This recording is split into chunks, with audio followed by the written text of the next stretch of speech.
The earliest criticism of Orthodox dogma came in the age of the Reformation, not from the Reformers but from the left wing of the Reformation, from Michael Servetus and the Socinians. That criticism was directed against the presence of non-biblical concepts and terms in the dogma, and it was intent upon safeguarding the true humanity of Jesus as a moral example. There were many inconsistencies in that criticism, such as the willingness of Servetus to call Jesus Son of God and the Socinian custom of addressing prayer and worship to him. But it illustrates the tendency, which became more evident in the Enlightenment, to use the Reformation protest against Catholicism as a basis for a protest against Orthodox dogma as well. Although that tendency did not gain much support in the 16th century because of the orthodoxy of the Reformers, later criticism of Orthodox Christology was able to wield the Protestant principle against the dogma of the two natures on the grounds that this was a consistent application of what the Reformers had done. Among the ranks of the Protestant laity, the hymnody and the catechetical instruction of the Protestant churches assured continuing support for the Orthodox dogma. Indeed, the doctrine of the atonement by the vicarious satisfaction of Christ's death has seldom been expressed as amply as it was in the hymns and catechisms of both the Lutheran and the Reformed churches. During the period of Pietism in the Protestant churches, that loyalty to Orthodox teaching was combined with a growing emphasis upon the humanity of Jesus, also expressed in the hymnody of the time. When theologians began to criticize Orthodox ideas of the person and work of Christ, therefore, they met with opposition from the common people. Albert Schweitzer dates the development of a critical attitude from the work of H.S. Reimarus, but Reimarus was representative of the way the Enlightenment treated the traditional view of Jesus.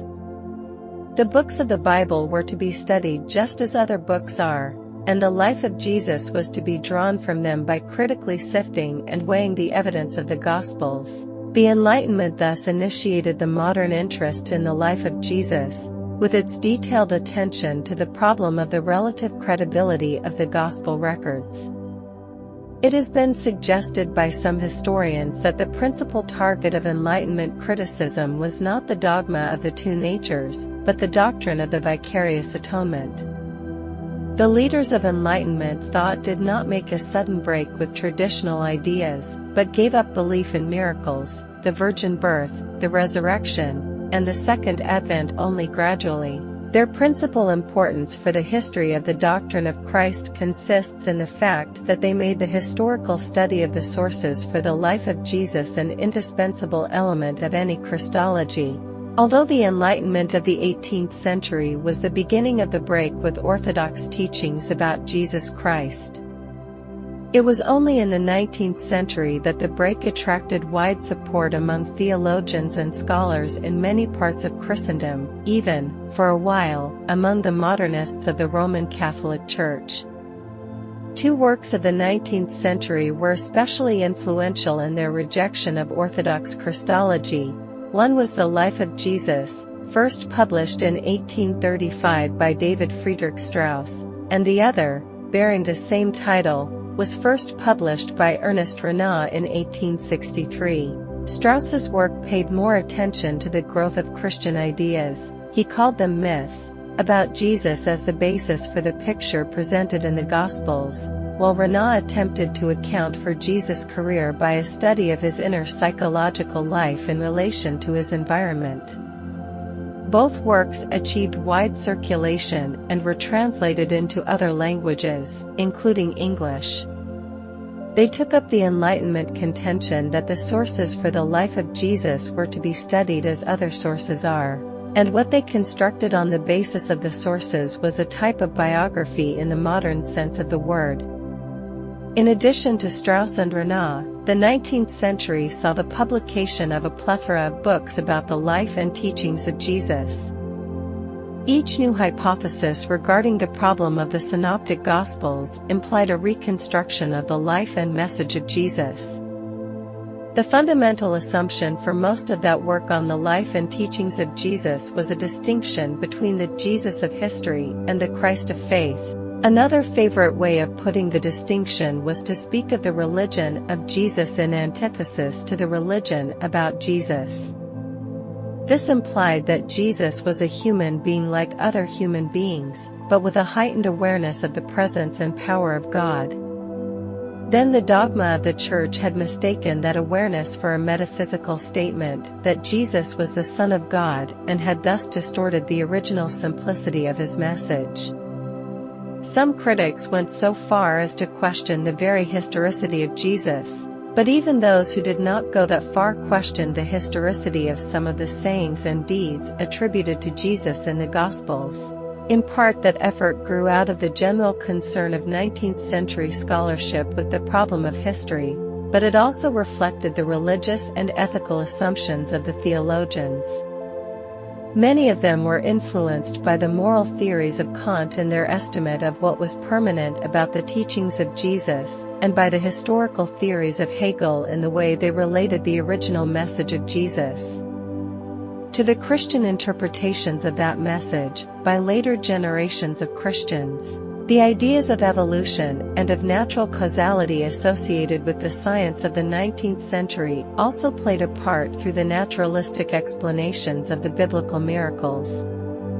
And the historians of dogma, climaxing in Adolf von Harnack, 1851–1931, used their demonstration of the dependence of ancient Christology upon non-Christian sources for its concepts and terminology, to reinforce their claim that Christianity had to get back from the Christ of dogma to the essence of Christianity in the teachings of Jesus about the fatherhood of God and the brotherhood of man. At the beginning of the 20th century, the most influential authorities on the New Testament were engaged in the quest for the essence of Christianity and for the Jesus of history.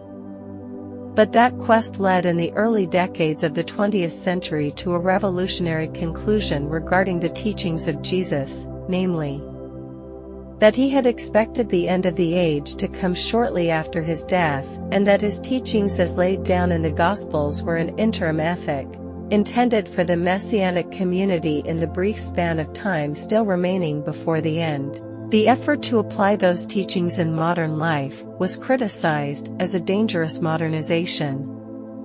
This thesis of the consistent eschatology in Jesus' message was espoused by Johannes von Weiss, 1863–1914, and gained wide circulation through the writings of Albert Schweitzer. The years surrounding World War I also saw the development of a new theory regarding the composition of the Gospels. Because of its origin, that theory is usually called form criticism. It stressed the forms of the Gospel narratives, parables, sayings, miracle stories, passion accounts, and so on, as an indication of the oral tradition in the Christian community out of which the narratives came. Whereas the attention of earlier scholars had been concentrated on the authenticity of Jesus' teachings as transmitted in the Gospels, this new theory was less confident of being able to separate the authentic from the later elements in the Gospel records, though various proponents of it did suggest criteria by which such a separation might be guided. The studies of form criticism made a life of Jesus in the old biographical sense impossible, just as consistent eschatology had declared impossible the codification of a universal ethic from the teachings of Jesus. Some adherents of form criticism espoused an extreme skepticism regarding any historical knowledge of Jesus' life at all, but the work of scholars such as Martin Dibelius and even Rudolf Bultmann showed that such skepticism was not warranted by the conclusions of this study. Influenced by those trends in New Testament study, Protestant theology by the middle of the 20th century was engaged in a reinterpretation of the Christology of the early Church. Some Protestant churches continued to repeat the formulas of ancient dogma, but even there the critical study of the New Testament documents was beginning to call those formulas into question. The struggles of the evangelical churches in Germany under Adolf Hitler caused some theologians to realize anew the power of the ancient dogma of the person of Christ to sustain faith, and some of them were inclined to treat the dogma with less severity.